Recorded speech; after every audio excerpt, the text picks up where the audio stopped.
Greetings, African world.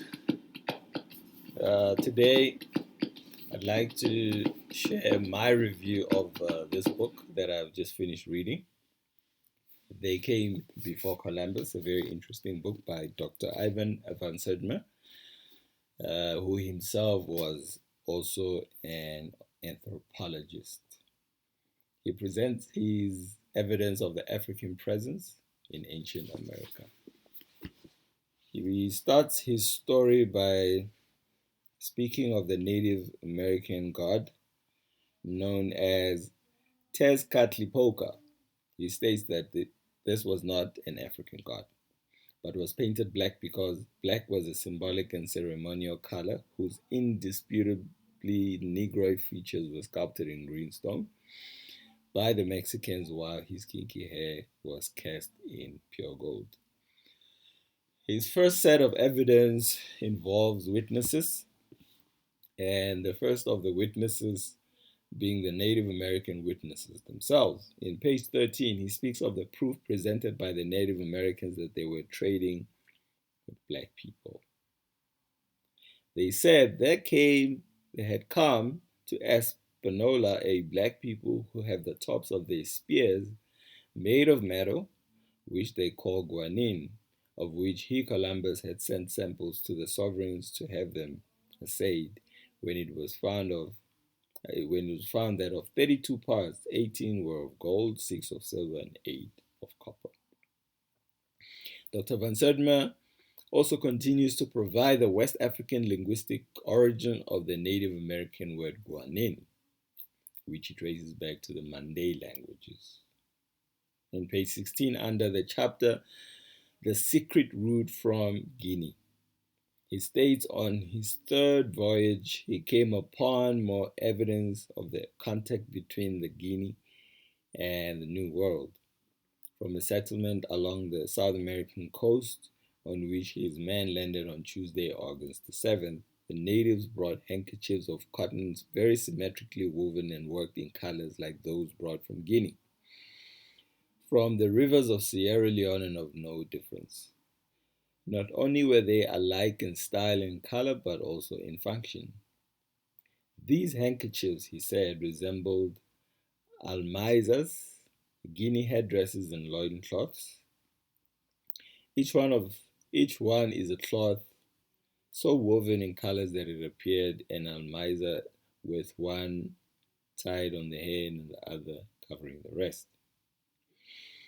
His second set of witnesses are the visible witnesses, being the Olmec heads, the popular Olmec heads.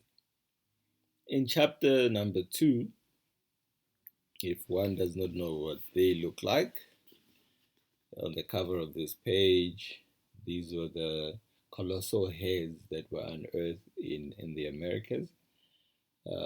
Very undeniable Negroid features, and some of the denialists have stated that the reason why they have Negroid features is because they did not have the instruments sharp enough to make sharp noses and thin lips, and which is ridiculous because the eyelids, the instruments were sharp enough to make the eyelids, and besides, if you look at that nose and you look at my nose, it's not every African has a nose like that. We have all kinds of features. We are the original people. So in his evidence, he begins to look at the colossal Negroid heads known as the Olmec, which had been dated to between 800 and 700 BC. In page 28, he states, the court tradition of Mali in documents in Cairo tell of an African king, Abu Bakari II, setting out on the Atlantic in 1311. In plate 6, object C, a Negroid head, which I will show shortly, worshipped by the Aztecs as representation of their god Tezcatlipoca because it had the right ceremonial color.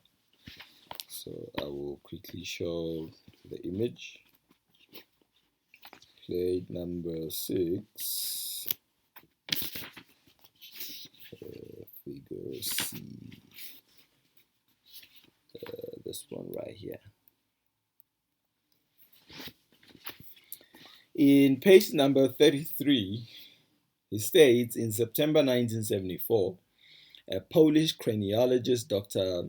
the name I will struggle with, Andrzej Wiesinski, disclosed to the 41st Congress of the Americanists held in Mexico that some of the skulls from Tlatilco, Cerro de las Mesas, and Monte Alban, which are all pre-Christian sites in Mexico, show to a different degree a clear prevalence of the total Negroid pattern. In February 1975, a Smithsonian Institution team reported the find of 2 Negroid male skeletons in a grave in the U.S. Virgin Islands. This grave had been used and abandoned by the Caribs long before the coming of Christopher Columbus.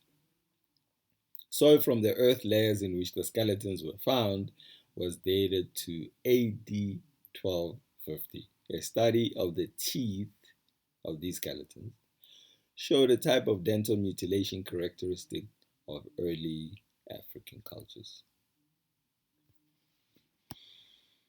In page number 34, Professor Houghton, a physical anthropologist reporting on these finds, said of skeletons that Pecos skulls resemble most closely crania of Negro groups coming from those parts of Africa where Negroes commonly have some perceptible infusion of Hermetic blood.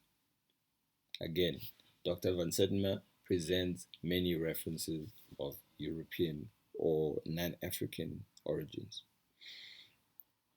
These findings further reinforce the undeniable African identity of the Olmec heads, which denialists have tried to explain away.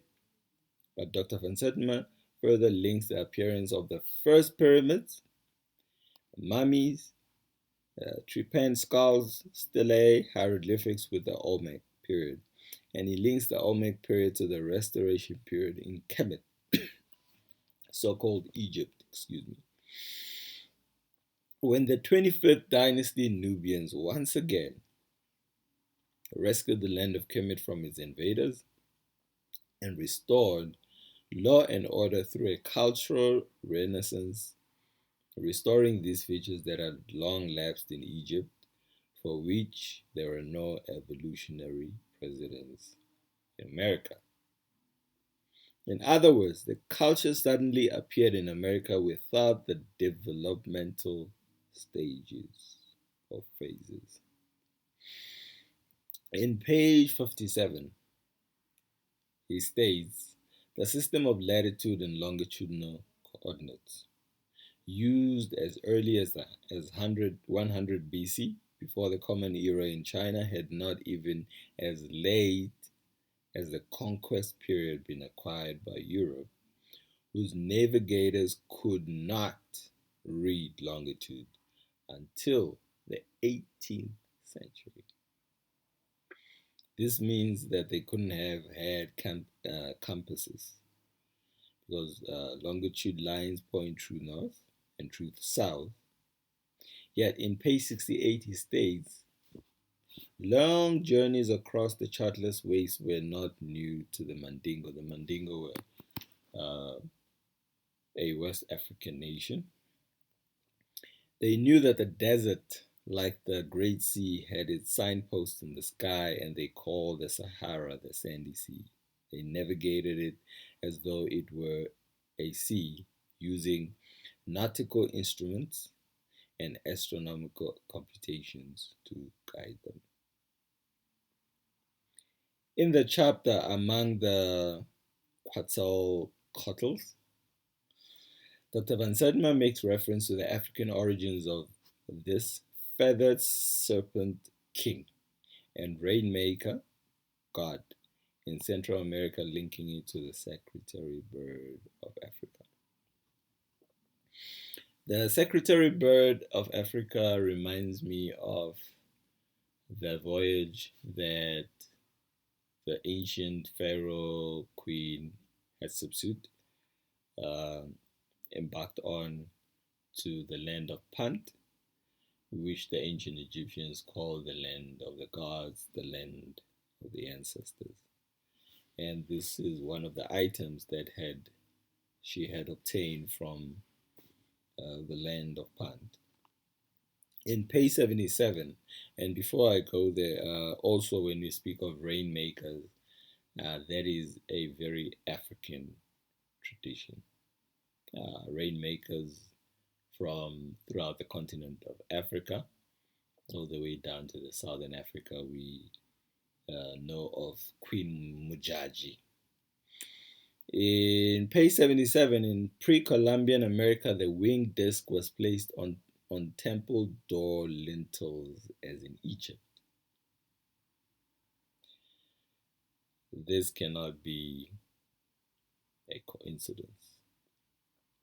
He continues to make similarities between the Mandingo and Native American cultures that are a clear indication of a cultural diffusion between the two nations.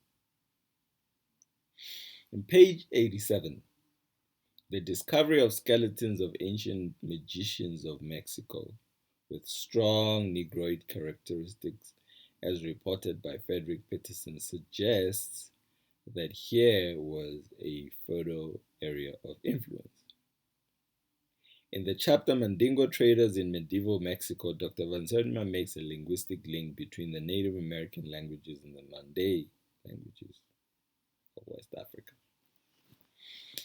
Plate number 1 shows a map drawn at the request of King Don Juan of Portugal in June 1494, before the European discovery of South America on the strength of the information gleaned from the African mariners in Guinea.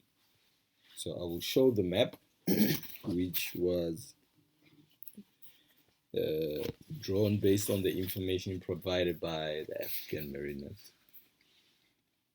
And this map was drawn to help the first voyage of the first European voyage to the Americas, to the New World. And in plate number 5 shows the Mandingo head in 14th century Mexico, made by the Mixtecs. I'll quickly show the object or the image. In plate number 5 is over here. This one here. Plate number 6C shows the Negroid head worshipped by Aztecs as representation of the god Tezcatlipoca, because it had the right ceremonial color. And then D shows the Negroid mask of the Olmec head. And this is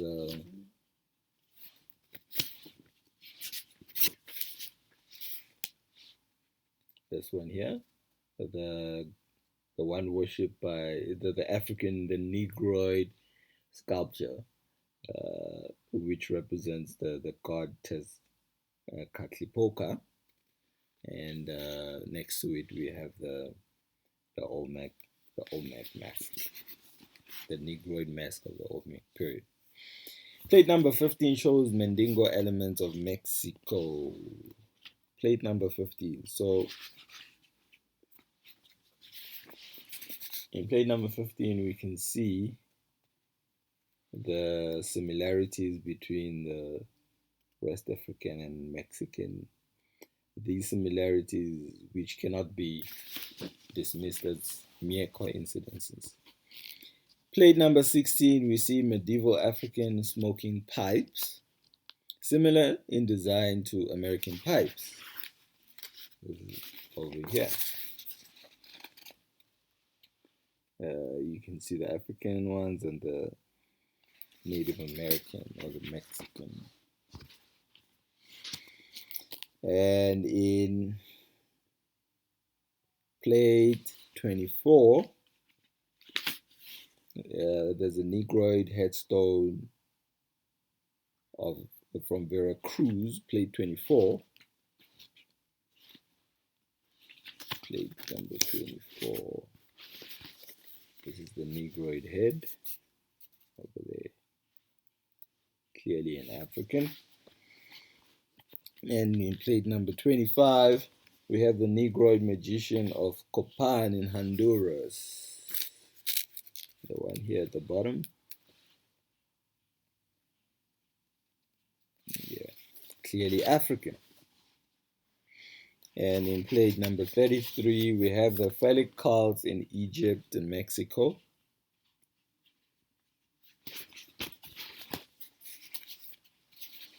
These over here, this one being ancient Egyptian. You can see the Mexican ones, and anyone who understands ancient Egyptian culture understands the importance of the phallic cult, which has been has influenced a lot of cultures and religions, modern religions today, as a symbol of resurrection of Asa. And in plate 37, there's quite more evidence. I'm just randomly picking some of the plates. Plate 37, opening of the mouth ceremony in Mexico and Egypt. Over here, Mexico and Egypt. And plate number 40, being the last one we're going to look at. We have the Negroid heads of Pre-Columbian portrait, undeniably African. In the chapter African Egyptian Presence in Ancient America, page 150 states, the southeastern corner of Veracruz, the state where the largest of the Negroid colossi were found, where these stone heads were found. Archaeologists have turned up an Egyptian bas relief carving of a Semite on the back of a Teutonic slate mirror. In Monte Alban itself, where the Negroid dancers or death figures were engraved, carvings closely resembling an Egyptian sphinx and the Egyptian god Ra in its bird aspect appear in the same location. So this further proves Dr. Van Sertima's hypothesis that the 25th dynasty or the Olmec period coincides with 25th dynasty ancient Egypt.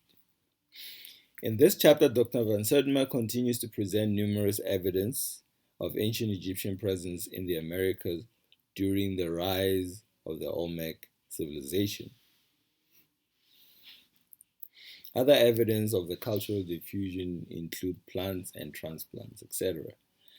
The chapters on plants and transplants deals with botanical evidence of plants that have origins or native to Africa that were found in the Americas, in the New World, and goes on builds a trail of evidence of how they could have ended up on the other side of the world. And lastly, we look at the linguistic links between the Americas and the ancient Egyptian. Therefore, that aspect looks at the Olmec and the 25th dynasty Egypt. In page 269, the most striking linguistic identities lie in the names, allowing for slight phonetic and morphemic transformations. For the sun, Mexican and Peruvian call it Ra. from Egyptian Re, Ra. Cannot be a coincidence. For a sacred incense, Mexicans call it copal, from Egyptian kopi. For paradise, the Peruvian word is yaru, from Egyptian iaro or yaro. For the sacred crocodile, Mexicans have the word sipak or sipakl, from Egyptian zibak. The Mexicans and Egyptians also share the same hieroglyphics for the sun. And the origin of heart plucking in Mexico can be traced back to the heart plucking of enemies of the sun god in the Egyptian underworld. So there you have it, the evidence that is presented in this book shows very clear picture of the African presence in ancient America. A lot of these that have been presented cannot just be mere coincidences, cannot be dismissed as such. They are too much of a link, of a intermarrying of the cultures to be dismissed as a coincidence. So I would strongly recommend for anyone interested in the ancient history and contribution of Africans in ancient civilizations, how Africans have spread civilizations um, into all parts of the world, be it Asia, Europe, and even the Americas. So this book is indeed a landmark. So get the book and go through the evidence and see it for yourself. Hotel. Thanks for listening. Like, share, and subscribe.